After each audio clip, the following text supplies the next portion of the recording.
L'affaire Catanins, on y vient, Sandrine Rousseau. L'information de la journée, c'est donc que le député de la France Insoumise a été condamné aujourd'hui à 4 mois de prison avec sursis, notamment pour avoir giflé sa femme. Et il est suspendu pour 4 mois du groupe La France Insoumise à l'Assemblée. L'information de la soirée, c'est cette interview qu'accorde Adrien Catanins à La Voix du Nord et dans laquelle il annonce son retour à l'Assemblée. Je précise d'emblée d'ailleurs qu'Adrien Catanins sera demain l'invité. Ce sera à 18h de Bruce Toussaint. Ce sera sur BFM TV.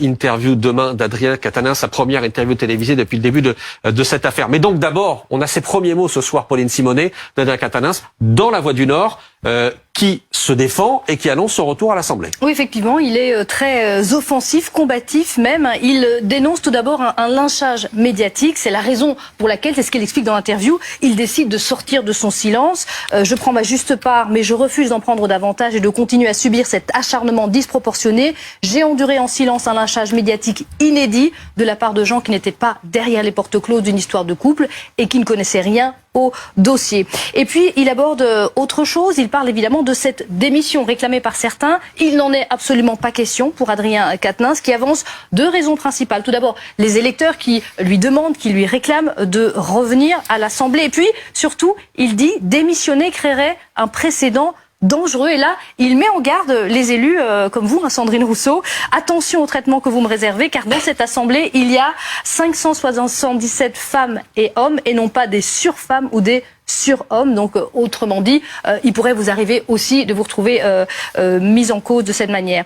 Et puis, il s'en prend, ça c'est peut-être plus surprenant, à son ex-compagne. Il porte des accusations assez graves contre Céline Catanins. Il dit qu'elle l'a menacé de détruire son engagement politique. Aujourd'hui encore, affirme-t-il, dans le cadre du divorce et des conditions de garde de leur fille, je subis son chantage à la plainte ou aux médias. Et puis enfin, l'élu LFI dénonce des fuites politiques. Il s'en prend au ministère de l'Intérieur. L'occasion était trop belle, dit-il, d'abattre le principal porte-parole de la France Insoumise. Plusieurs sources concordantes me disent que cela a été directement orchestré par le ministère de l'Intérieur, même s'il n'est pas en mesure de l'affirmer lui-même définitivement aujourd'hui. Et dernière information, Philippe, il y a une plainte ce soir. Une information BFM TV, le ministre de l'Intérieur, Gérald Darmanin, nous fait savoir qu'il a décidé de porter plainte en diffamation à la suite des propos qu'il juge calomnieux d'Adrien Catanins. Il faut, donc, comme le dit Pauline, donc dans l'interview à La Voix du Nord, même s'il n'a pas de preuves et qu'il dit qu'il n'a pas de preuves, il pointe la responsabilité du ministère de l'Intérieur qu'il accuse d'avoir fait passer, faire fuiter les mains courantes de Madame Catanins directement à la presse pour lui nuire pour des raisons politiques. On va revenir à cet aspect-là, mais d'abord, Sandrine Rousseau, Adrien Catanins, ce soir, vous dit qu'il compte revenir à l'Assemblée. Quelle est votre réaction? Ma réaction est une réaction de déception sans surprise, j'ai envie de dire. C'est-à-dire que c'est une réaction qui est celle d'une femme qui a déjà entendu ces défenses-là, c'est-à-dire c'est du lynchage, c'est du complot, c'est manipulateur, alors que là, il vient d'être condamné à 4 mois avec sursis. Moi, je ne sais pas ce qu'il y a dans le dossier et je veux pas le savoir. C'est-à-dire qu'en fait, là, il y a une condamnation de justice. Et la question que j'ai envie de poser, c'est s'il y avait une condamnation de justice d'un député ou d'une députée sur n'importe quoi d'autre que des violences conjugales, se poserait-on la question de la démission? Et qu'est-ce que vous répondez à ça? J'ai l'impression que non. J'ai l'impression que non. Et parce qu'il y a un devoir d'exemplarité. Et donc... Pour vous, ce serait automatique, la personne démissionnerait? Je pense qu'il y aurait des appels à la démission beaucoup plus larges, s'il s'agissait de tout autre délit que celui de Pour vous, violence parce qu'il s'agit de violence conjugale, alors il y aurait, une sorte de clémence vis-à-vis d'Adrien Catanins à l'Assemblée? Je pense qu'on renvoie à la sphère privée quelque chose qui est de l'ordre du désordre public, puisque sinon il n'y aurait pas eu 4 mois de condamnation avec sursis. Et donc ce que je dis, c'est que en fait là, Adrien Catanins a quelque chose de spécifique dans le paysage, puisque c'est le premier, je crois, à avoir reconnu les faits, à les avoir nommés, etc. Mais là, il se fourvoie dans l'article de La Voix du Nord, puisqu'il va sur les arguments qui sont les arguments traditionnels qu'on entend, c'est-à-dire lynchage, manipulation, complot. Moi, je pense qu'il faut sortir de ça, qu'il ait une posture humble et que ce qu'il appelle lynchage médiatique n'est en fait qu'à la hauteur de l'interrogation et de la déception que les faits ont suscité dans le débat politique. Mais pardon, Sandrine Rousseau, mais pardon, je vous coupe, mais on est sur une affaire qui est complexe. de fait, qui touche à quelque chose d'extrêmement sensible. Je me mets à la place de celles et ceux qui nous regardent. On n'a pas tous les éléments en tête, évidemment. On s'en remet à la justice. Mais on n'a pas à les avoir. Pardon, mais je sais bien, mais la justice nous dit, aujourd'hui, Adrien Quatennens est condamné à 4 mois de prison avec sursis, pour 2 raisons, notamment parce qu'il y a eu cette gifle qu'il a reconnue et pour une série de SMS malveillants. C'est ce que nous dit la justice aujourd'hui. La justice ne va pas plus loin. La justice ne demande pas autre chose. La justice dit 4 mois de prison avec sursis, Alors, ça, il y a des dommages d'intérêt, etc. La justice ne va pas plus loin. Pourquoi vouloir aller plus loin en imposant à Adrien Quatennens une démission de l'Assemblée? Alors, déjà, moi, je ne connais pas ce qu'il y a dans le dossier. Je sais juste qu'il y a 4 mois il y a eu une condamnation à 4 mois lors d'un plaidé coupable, 4 mois avec sursis. Donc, c'est pas rien comme condamnation. C'est une condamnation. Évidemment. La deuxième chose, c'est que les hommes et femmes politiques ont un devoir d'exemplarité. Et là, en l'occurrence, il a été condamné. C'est-à-dire que la présomption d'innocence ne joue plus puisqu'il a été condamné. Donc, on sait qu'il a commis des faits de violence conjugale. Donc, sur cette base-là, il y a la nécessité de retourner vers les électeurs pour demander à ce qu'il y ait une autre représentation. Et quelque part, s'il veut se représenter, il peut toujours se représenter. Donc vous dites quoi? Démission, puis on vote à nouveau? Démission, oui. Et je pense qu'il faut qu'il y ait une partielle sur cette circonscription. On est du côté de Fâche-Tuméline, de Lotz, etc., dans la banlieue de Lille. Oui, pour que les citoyens et citoyennes puissent se reprononcer, parce qu'en fait le contrat sur lequel il a été élu a d'une certaine manière été rompu, puisque ça n'est pas en connaissance de cause de ces éléments-là qu'il a été élu. Donc il faut qu'il retourne vers le peuple et qu'il soit... D'autant que dans l'interview à La Voix du Nord, il justifie son retour par le fait qu'il a reçu, dit-il, un mandat des Français et que donc il veut honorer ce mandat. Est-ce que si ces informations avaient été révélées, et quand je dis ces informations, il faut rappeler que c'est Adrien Quatennens lui-même qui a révélé qu'il avait frappé sa femme dans un communiqué il y a quelques mois. Si ces informations avaient été révélées juste avant l'élection des législatives, est-ce qu'il y aurait eu un effet sur les législatives? On ne le sait pas. Il aurait peut-être été élu, mais on ne le sait pas. Et effectivement, la question, cette possibilité, cette hypothèse-là a été évoquée. On a interrogé des insoumis ces dernières semaines sur pourquoi ne démissionne-t-il pas pour se représenter, pour justement pouvoir dire, voilà, je vous dis la vérité, je vous demande de renouveler ma confiance, mais je vous dis la vérité, je démissionne et je me représente. Et la question se posait du coup de l'investiture de la France Insoumise. Est-ce que la France Insoumise aurait été à l'aise pour investir un candidat qui avait été, qui avait avoué et qui est finalement condamné pour violence sur sa compagne. Et donc on voit que c'est une situation assez complexe où finalement, puisqu'il n'ose pas l'investir, puisque lui-même n'ose pas prendre le risque de ne pas être réélu. Voilà, il y a quelque chose, une autre contradiction, quelque chose d'assez troublant dans l'interview, ou un choix qu'il fait, c'est qu'il dit qu'il n'a pas porté plainte contre son épouse pour protéger son enfant. Et c'est tout à fait respectable. Il a souhaité ne pas porter plainte contre son épouse. Mais quelques heures après sa condamnation, il va dans la presse pour, d'une certaine manière, porter sur la place publique des circonstances en expliquant que sa femme avait fait ceci, avait fait cela. Et d'une certaine manière, il relance l'affaire. Pardon, puisque c'est public, il faut dire les choses, Philippe Corrier, puisque c'est public. Maintenant, dans La Voix du Nord, c'est écrit noir sur blanc, c'est ce que dit lui-même Adrien Quatennens. Il explique que c'était dans un contexte de relations conflictuelles, de séparation conflictuelle, où le couple s'était déjà séparé, où lui avait quitté le domicile conjugal, où sa femme, c'est ce qu'il dit, lui imposait de sonner à la porte quand ils voulaient rentrer chez eux, lui imposait de voir leur enfant sur le parking de la résidence quand ils voulaient voir leur enfant. C'est tout ça que raconte aujourd'hui Adrien Quatennens. Donc il a choisi. Pourquoi n'a-t-il pas porté plainte? Il a choisi de ne pas porter plainte, dit-il, parce qu'il voulait protéger son enfant. Mais quelques heures après sa condamnation, moins de 12 heures après sa condamnation, il va dans le grand journal de la région où il est pour mettre sur la place publique ces faits qu'il ne voulait pas porter à connaissance de la police. Enfin, il y a une contradiction assez incroyable là. Et il y a quelque chose qui est, quand on lit La Voix du Nord, qui est assez, quand on lit les mots de Adrien Quatennens, c'est qu'au fond, la question politique, la question de son retour à l'Assemblée,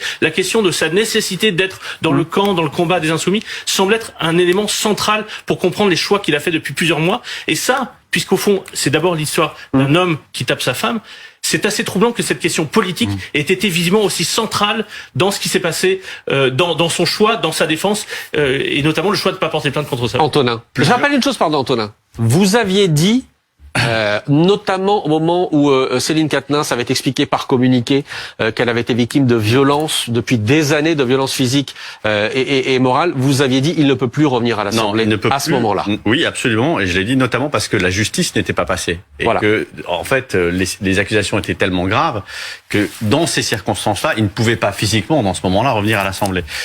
Moi, j'ai 2 remarques à faire. La première, c'est que la justice est passée. La justice, il est condamné. Et j'ai toujours un peu d'embarras avec cette idée que juger et condamner peut conduire au bannissement. C'est-à-dire qu'en réalité, ça c'est très intéressant. Je termine. En réalité, la justice doit envoyer un signal de sanction, doit montrer qu'elle ne laisse pas passer certains faits et que quelqu'un qui est coupable de quelque chose doit être condamné. Je trouve que la rapidité avec laquelle un certain nombre de gens à l'Assemblée nationale, un certain nombre de commentateurs ont dit évidemment il doit être banni de l'Assemblée, je trouve que ça pose quand même question. Moi je ne suis pas dans cette espèce de radicalité là. L'autre sujet, c'est que je pense que ça embarrasserait aussi beaucoup. Pourquoi pas Adrien Quatennens démissionne. Bon, c'est une solution, mais ça, c'est dans son âme et conscience, c'est dans son lien avec ses électeurs qui doit juger de l'opportunité ou pas de démissionner.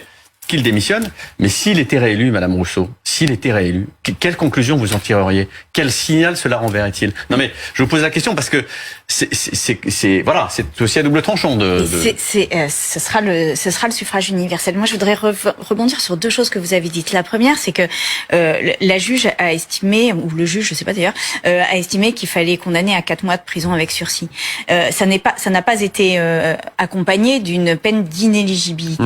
Il faut savoir quand même que dans l'hémicycle, et c'était sous le mandat de François Hollande, avait été discutée la question de l'inéligibilité, et que si vous détournez de l'argent, alors il y a une étude par le juge systématique de l'inéligibilité, alors que si ce sont des violences faites aux femmes, les députés de l'époque ont refusé qu'il y ait une étude de l'inéligibilité. Ce qui dit bien, d'ailleurs, les 2 poids 2 mesures sur les vous dites qu'il faut changer ça. Ah oui, je pense qu'il faut changer ça. Et la deuxième chose sur ce que vous dites, c'est sur le bannissement. Et c'est très intéressant, c'est que je pense qu'en effet, on est à un moment un peu crucial de MeToo et de ce mouvement féministe qui pose la question du moment de la réhabilitation. Parce que je crois que une fois qu'on aura levé cette question de la réhabilitation, alors on pourra, quelque part, les hommes auront aussi moins peur de ce mouvement qui les menace directement. Mais pour qu'il y ait réhabilitation, il faut qu'il y ait sanction, ce qu'il y a eu aujourd'hui. Il faut qu'il y ait réparation et après réhabilitation. Et en fait, là, ce qui me gêne, moi, dans le calendrier qui est celui face auquel nous sommes dans les faits dont on parle, c'est que dès le jour du jugement, il demande la réhabilitation. Et en fait, ça n'est pas possible. C'est-à-dire que il y a un temps, il y a l'humilité, il y a les excuses, il y a des mots vis-à-vis de son ex-femme. Il n'y a toujours pas eu de mots à destination de son ex-femme. Et une fois qu'il y a eu ces mots-là, une fois qu'il a reconnu non pas un lynchage, un complot, mais qu'il a reconnu intrinsèquement qu'il était dans un rapport qui n'allait pas de violence vis-à-vis d'elle, alors on peut imaginer aller vers la réhabilitation. Mais en fait, là, pour l'instant, j'ai l'impression qu'on grille des étapes et qu'en fait, se plaider coupable est une manière de dire, bon ben voilà, l'affaire est close et c'est terminé. Et ça, je pense que c'est trop tôt. Le calendrier est trop rapide et qu'il faut passer par une sanction, y compris politique. Et pour moi, la sanction politique vise à se représenter devant les électeurs et électrices. Vous voulez dire que quand il parle de lynchage, quand il laisse entendre que le ministère de l'Intérieur était derrière les fuites, il se victimise et qu'au fond il n'a pas tiré la leçon de la condamnation qu'il a, rappelons-le, acceptée puisqu'il n'y a pas eu de procès. Il a choisi d'accepter cette condamnation. Oui, je pense. Et quelle conclusion? Il n'a pas compris, pris la mesure de ce qu'il a fait et de la peine à laquelle il est condamné. Je pense que 4 mois avec sursis c'est beaucoup, c'est une lourde peine, je l'ai déjà dit, c'est pas rien. Et oui, quand il envoie directement sur du complot, sur du lynchage et sur la responsabilité du ministre de l'Intérieur, que je ne porte pas dans mon cœur par ailleurs, donc je ne vais pas le défendre, mais en fait, il renvoie la responsabilité sur d'autres et il n'est pas encore... selon vous. Je pense qu'il se met dans une position où c'est lui qui est la cible de quelque chose, alors qu'en fait, ça n'est pas la situation. Et c'est ça, ça fait partie des étapes absolument indispensables s'il veut retrouver la confiance des électeurs et particulièrement des électrices, s'il veut que les féministes ne le harcèlent pas, enfin ne le poursuivent pas, pardon, le mot était mal choisi, mais ne le poursuivent pas de collage, etc. Il va falloir qu'il qu'il ait une posture humble vis-à-vis de ça et qu'il reconnaisse, en dehors de tout complot, en dehors de tout lynchage, que lui-même a fait une erreur. Pauline, je voulais revenir sur là vous évoquez le féminisme, le mouvement MeToo, sur la parole des femmes. Il en parle également dans son article. Je voulais votre avis là-dessus. Est-ce que finalement, au sein de LFI, peut-être de la NUPES globalement, il y a besoin d'un réajustement? Parce que là, ce qu'il nous dit aujourd'hui, c'est, alors certes, il regrette pas du tout d'avoir avoué qu'il avait giflé sa femme, mais quand même, il trouve qu'il n'est pas vraiment bien remercié. Et puis, il dit quelque chose. Cette recherche de la perfection est dangereuse. Je suis pour l'écoute inconditionnelle. Attention à la croyance aveugle. Là, est-ce qu'il n'y a pas finalement... La croyance aveugle dans la parole des femmes. Dans la parole des femmes, exactement, dans la parole des femmes. Est-ce qu'il n'y a pas là un nouveau discours et les filles devraient peut-être se recentrer et réexpliquer ce qu'on veut nous dire sur le féminisme, sur la parole des femmes? Vous voyez, ça c'est très intéressant, c'est-à-dire qu'il vient d'être condamné. Et il dit, il faut être attentif à la parole des femmes. Mais il vient d'être condamné. Donc voilà, c'est ça qu'il ne reconnaît pas en fait. C'est ça qu'il ne reconnaît pas. Et moi, après, en plus, je le connais depuis très longtemps, Adrien Quatennens, et vraiment, ça n'est pas très simple de parler sur son cas, mais je pense que dans les 577, vous êtes aussi du Nord, je le précise. Oui, et dans les 500, enfin en tous les cas, on a fait de la politique ensemble pendant un moment, mais dans les 577 députés de l'Assemblée nationale, évidemment il y aura d'autres situations de cette nature. Et dès lors qu'il y a une condamnation en justice, pour moi, il n'y a pas de sujet sur le fait que la démission doit se poser. Je rappelle, et je le dis aussi parce que c'est important, c'est qu'on a quand même dans l'hémicycle quelqu'un comme Damien Abad, qui lui est accusé par plusieurs femmes de viol, donc de quelque chose qui relève du crime. Et parce que lui, Damien Abad, nie tout, dit rien n'est vrai, en fait, sa place est moins contestée. Oui, mais sa place est moins contestée. C'est pour ça. Non, mais c'est pour. Enfin, il est présumé innocent, pardon, du point de vue juridique. C'est pour ça que là, il y a une condamnation et il faut avoir ces 3 étapes sanction, réparation, réhabilitation. Et par contre, il y a aussi un principe de précaution sur Damien Abad. Un mot, Sandrine Rousseau, vous dites il faut le temps. Il faut le temps de la justice, il faut le temps de l'écoute des victimes, il faut le temps de la condamnation, il faut le temps de la réhabilitation. Quand vous allez sur un plateau de télévision et que vous jetez en pâture Julien Bayou, non mais pardon, mais est-ce que ça c'est une bonne façon de faire? Non mais je vous pose la question parce que moi ça m'avait... Non mais je n'ai pas jeté en pâture Julien Bayou. J'ai dit que j'avais reçu son ex-compagne. Vous avez relayé une parole très accusatrice à son endroit. Non, j'ai dit que j'avais... Alors qu'elle-même n'en avait rien dit publiquement et vous l'avez mis dans une situation, d'une certaine façon, devant l'opinion publique, d'être mis en cause par l'opinion publique. Est-ce que là vous n'êtes pas allé trop vite? C'est-à-dire vous réclamez du temps et de la cohérence. Non mais là ça renvoie, et vraiment ces accusations, c'est très pénible en fait, parce que c'est comme si nous étions accusés quoi que nous fassions. C'est-à-dire que nous parlions, nous sommes accusés. Que nous ne parlions pas, nous sommes accusés. Que moi, j'ai mis 3 jours sur l'affaire Taha Bouaf, par exemple, à agir. On m'a reproché 3 jours pour agir. Enfin, je veux dire, c'est devenu complètement fou. C'est-à-dire que c'est nous qui sommes la cause de tout. Alors, sur Julien Bayou, en l'occurrence, la seule chose que j'ai dite, c'est que j'avais reçu son ex-compagne. J'ai dit l'état psychologique dans lequel je l'avais trouvé. Voilà. Il se trouve que le problème dans la situation, dans une émission de grande écoute à la télévision, le problème dans la situation de Julien Bayou, c'est que cette personne avait saisi le parti politique 3 mois avant et qu'il ne s'était rien passé. Et c'est ça le problème en fait, c'est que quand une femme dit quelque chose et que le parti politique ne s'en empare pas, c'est-à-dire qu'il n'y a rien qui est fait au sein du parti politique pour traiter cette parole, pour respecter cette parole et pour l'instruire. Eh bien, évidemment, après, ça part dans le débat politique. Et je rappelle que ça n'est pas moi qui l'ai lancé. Julien Bayou en avait lui-même parlé. Et il y avait eu des tweets de nous toutes et des tweets de la relève féministe pour demander des comptes sur cette affaire. Donc, ça n'est pas moi qui l'ai lancé. Et encore une fois, moi, je vous dis, je veux bien tout faire, mais je veux bien qu'on m'accuse de tout. Mais on ne peut pas m'accuser à la fois d'entendre les femmes, à la fois de dire ce que j'ai entendu et d'être une espèce de mère la vertu. Et en même temps, quand je ne le dis pas, on me le reproche. Enfin, comprenez quand même que aujourd'hui, le féminisme est probablement le combat politique le plus difficile qui soit. Et je vais vous dire, moi, je me mets sur le glyphosate dès demain parce que c'est 1000 fois plus simple de faire ce combat politique-là. Parce que là, je suis au cœur de toutes les critiques de tout le monde. Et je vous le redis, je n'ai pas mis Julien Bayou sur la place publique. C'est lui-même qui s'est mis. Et par ailleurs, c'est lui-même qui a démissionné. Moi, je n'ai jamais demandé sa démission. Ce que je fais dans mon action politique, c'est de respecter la parole des femmes, de l'entendre, et que quand il y a une décision de justice, de demander à ce qu'il y ait des sanctions. Sandrine Rousseau, autre point important qui découle de ce qui s'est passé aujourd'hui. Est-ce que ce qui va se passer dans les semaines qui viennent, le retour, puisqu'il l'annonce, de Adrien Quatennens à l'Assemblée, est-ce que ça peut provoquer une fracture irrémédiable dans la NUPES, dans cette coalition de gauche? Est-ce que c'est de manière, à fracturer la NUPES de manière irrémédiable? Le féminisme est aujourd'hui un des mouvements sociaux, un des mouvements de lutte sociale les plus importants à gauche qui soit. Et les féministes qui mènent donc cette lutte sociale se sont beaucoup investis au sein de la NUPES, dans tous les partis de la NUPES. Et donc il est logique aussi qu'elles attendent qu'il y ait quelque chose qui soit de l'ordre d'une éthique, d'une réponse à ce combat politique qui, je l'ai dit à l'instant, peut être d'une dureté très importante. Et la réaction, ça peut être la fin de la NUPES? Alors, je ne pense pas que ce soit la fin de la NUPES, mais je pense qu'il faut comprendre cela. Moi, je me souviens de Jean-Luc Mélenchon qui ouvrait ses meetings avec l'hymne des femmes. On ne peut pas ouvrir un meeting avec l'hymne des femmes, donc aller chercher le vote féministe, et puis juste après, quelques mois après, se dire que le féminisme n'est plus une lutte sociale. C'est pas possible, et piétiner la parole des femmes qui défendent ces causes. Donc voilà, il y a une cohérence à avoir politique. Ça vaut sur la question des femmes, ça vaut sur tout le reste. Mais donc qu'est-ce que vous dites à la France Insoumise ce soir, qui en plus de la condamnation judiciaire dit Adrien Quatennens ne pourra pas faire partie du groupe La France Insoumise pour les 4 prochains mois. Est-ce que vous dites c'est suffisant?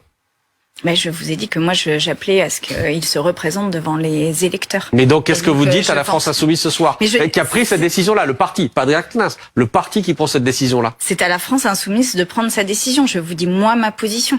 Voilà, ma position, ça n'est pas la même. La France Insoumise est un groupe qui est autonome et je ne vais pas donner des leçons à la France Insoumise. Je dis juste quelle est ma position en tant que féministe. Moi, je dis, là, il va représenter des hommes et des femmes. Il a été condamné, il ne peut pas revenir le jour de sa condamnation. Ça n'est pas possible. Voilà. Philippe Corbet et Jean-Luc Mélenchon. Jean-Luc Mélenchon s'est tenu, est resté discret publiquement ces dernières semaines. Vous avez noté qu'il n'a pas accordé beaucoup d'interviews. Il fait encore des notes de blog régulièrement, mais en coulisses, c'est lui qui a été là auprès d'Adrien Quatennens, auprès de ceux qui ont organisé ce retour, parce qu'il y avait eu même une hypothèse. Certains souhaitaient qu'il revienne à l'Assemblée avant cette décision de justice. Donc, ce qui s'est passé ces derniers jours à la France Insoumise, Manuel Bompard, qui est un autre fidèle de Jean-Luc Mélenchon, qui remplace d'une certaine manière Adrien Quatennens à la tête du mouvement, ce qui a suscité des commentaires assez courroucés de François Ruffin, de Clément Tillottin, qui dénonce une forme de verrouillage, de rétrécissement de l'appareil du parti. C'est aussi une question autour de l'avenir de Jean-Luc Mélenchon.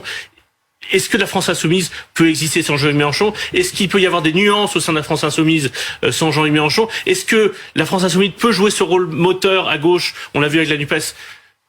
Si le mouvement insoumis est divisé, c'est un moment difficile. Mais c'est un vrai moment de vérité. Le choix de accueillir ou pas Adrien Quatennens, c'est un moment marquant, puisque les électeurs de la France Insoumise vont regarder ça avec attention. Certains vont dire que c'est le bon choix parce que Adrien Quatennens est nécessaire pour le combat social, etc. Et d'autres vont dire mais ça n'est pas possible et c'est rédhibitoire. Jamais plus je ne voterai pour la France Insoumise. C'est un vrai choix politique structurant qui va marquer le parti pour de nombreuses années. En un mot, parce qu'on arrive au bout, Sandrine Rousseau, est-ce que vous dites, je veux dire solennellement ce soir à Jean-Luc Mélenchon, il faut parler maintenant?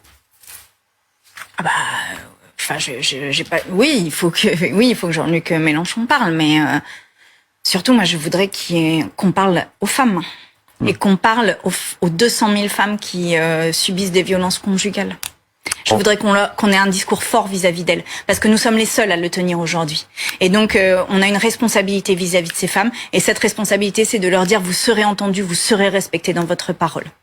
Merci à vous, Sandrine Rousseau. Je corrige ce que j'ai dit, élu du Nord. Non, vous êtes originaire du Nord, élu de Paris. Oui, je suis députée de Paris. Absolument. Je corrige ce que j'ai dit tout à l'heure. J'ajoute l'information que vous nous donniez, information BFM TV. Gérald Darmanin porte plainte ce soir, le ministre de l'Intérieur, à la suite de cette interview d'Adrien Quatennens dans La Voix du Nord, parce qu'Adrien Quatennens déclare notamment, plusieurs sources concordantes me disent que cela a été directement orchestré depuis le ministère de l'Intérieur. Je ne suis pas en mesure de l'affirmer moi-même aujourd'hui. Il parle là des fuites dans cette affaire. Voilà pour cette plainte. J'ajoute encore, demain, 18h, la parole d'Adrien Quatennens, ce sera sur BFM TV face à Bruce Toussaint. Rendez-vous très important demain, donc en direct. Adrien Quatennens, le député du Nord, face à Bruce Toussaint, 18h sur BFM TV.